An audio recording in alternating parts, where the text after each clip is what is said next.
gosh, this was so fun. It lived up to the hype. Philly dig themselves, as they always do. They had a double-digit halftime hole. Who told you that's what they do? That's what they do. Second week in a row, they pull off the overtime 37-34 win, and the win keeps the Eagles atop the NFC. 2 games up on the Niners. I mean, okay, the Niners are surging. They're playing them this week. I can't wait. Once again, the theme of the day is resilience for this squad. They're 5-0 when facing a halftime deficit this year. Bills fans hated that I tweeted this. I mean, it crushes the 1972 Dolphins NFL record that we've been yapping about the past couple of weeks. This team will not go down. They will not go quietly into the night. They're not taking L's, right? They're coming back. Is it sustainable? I don't care right now. I don't care because it's building immunity. Okay? They're not getting a cold. Okay? They're not going and playing with their 2 nieces and nephews and they know they're going to get a cold tomorrow. That's me. That's me. That's not them. They come back. They don't get rattled by nothing. And it is such a credit to Jalen Hurts and Nick Sirianni. And speaking of, I don't know if I've seen someone struggle that much in the first half and then just completely catch fire in the second, the way that Jalen Hurts does and that he did yesterday. Take a look at this. After going just 4 for 11, guys, in the first half, 2 turnovers, passer rating of that's 7. That's the actual just single-digit 7. He went 15 for 20, 4 total touchdowns, not a turnover in the building. He was electric in the second half. So there was a lot of debate about his MVP candidacy last week. I think he strengthens it. Do I think a quarterback should get it? I wish they didn't, but if one gets it, that was clutch AF, okay? That was an incredible performance. FanDuel Sportsbook, do you agree?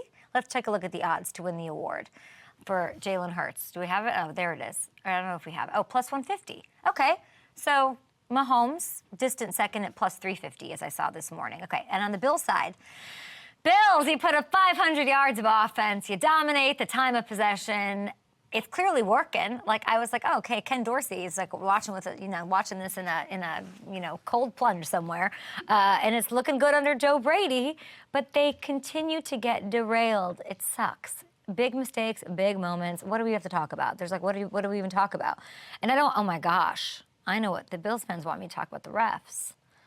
Oh my gosh, all they're tweeting about is the refs. You can't throw interceptions in a 3-point game in the fourth quarter.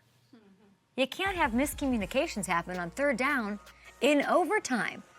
I'll get into this one in a bit with Taylor Lewan. You can't let the opposition just march down the field on the game-winning and game-tying drives either. The Bills did so many good things. It was so, oh my gosh, Josh Allen was like, I am that dude. It continues to be key turnovers and mistakes and big moments that cost them. So, I mean, ref. Woof, woof, woof, woof, woof. That's it. And the loss puts Buffalo a half game out of a playoff spot. 3 games in the loss column back of the Dolphins in the AFC East. So they're still right there.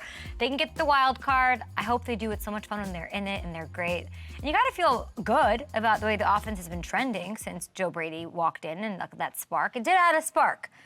But the spark did not take away the critical errors that are going on, and that's the problem, not the refs with Buffalo. Taylor Lewan loves talking about referees. Same game, same stuff. 2 false starts during the potential game-winning drive before overtime. So that's super unlike him, of course. The Chiefs pinged for the same call late in the game against Philly last week. So they're calling this. Are you okay with these calls in these big spots?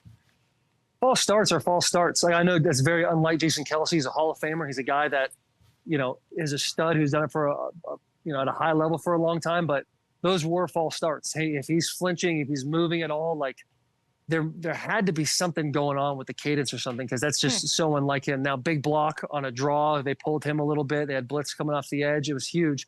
But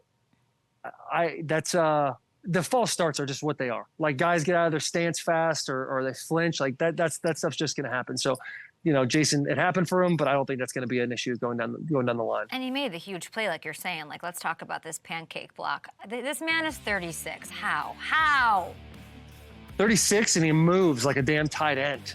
He's little. He's little for an offensive lineman, but his mobility, he's got built-in leverage. The guy's a stud for a reason. He really is crushing it, and he's up for World's Sexiest Man or America's Sexiest Man, one of those two. What a dub for the entire offensive line community. What a dub. How worried were you about the Eagles' offense without Lane Johnson? I was worried, and it was so impressive how are they able to do that without him?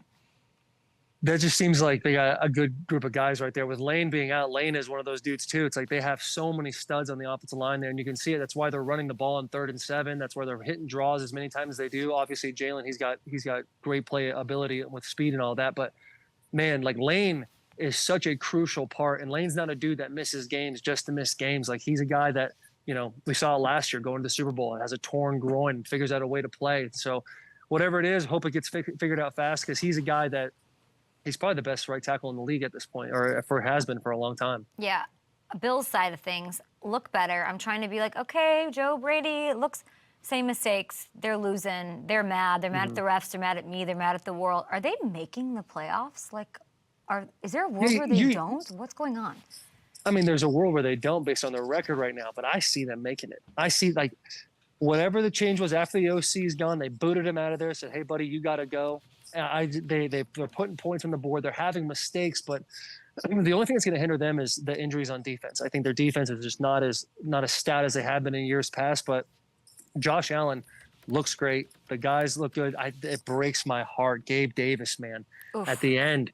And overtime, like it was so weird because you see Josh and he looks like he's mad, thinking to himself that Gabe ran the wrong route, and then Gabe gets off on the sideline. He throws his helmet on the sideline. So there was an obvious miscommunication there. I don't think it was just a bad ball. It's just so odd. Like he's right there. He's literally right there. So I would love to be a fly on the wall in that meeting this afternoon where they're talking about it, because that was. Man, that could have been it. But I think they make the playoffs. I really do. And this is so great about the league. Is 5 weeks ago, we're sitting there going, Bills are dead. So it's over for them. They can't score points. They're not the team they used to be. And now I'm thinking the AFC is kind of wide open in those wild card spots.